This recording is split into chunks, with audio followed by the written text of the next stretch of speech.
Македонската економија е рангирана на 4-то место. Ако минатиот квартал, првиот квартал бевме 4-то место, сега го делиме 3-то место со Хрватска. 500 милиони евра и новиот кредит кој земјава го зема. Владата од Унгарија се поземи дополнителни 500 милиони евра. Пари од унгарскиот кредит, од унгарскиот кредит. Од унгарскиот кредит, унгарскиот заем. Пари од унгарскиот кредит. Унгарски пари, унгарскиот кредит. Инфлација, месечно ниво минус 1,3%. Значи дефлација. Се ефтини, скапи.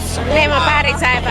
А падна, не падна, одек падна, се скап. Ништо не е паднато, оно се качува, оваа држава е се качена. Шувачката кошничка не може да се покрие ниту со 2 минимални плати. Платите растат од 9 до 10% на годишно ниво. Покачувањето на минималната плата не е доволно, велат граѓаните кои ги анкетиравме. Велат дека покачувањето е нереално во однос на зголемувањето на цените. Со најниски плати и пензии у регион. Не сега со нашите плати, има со 20%, што може сите тие работи да се дозволат. Но нема резон да се живее со толку ниски пензии, а камо ли се плати.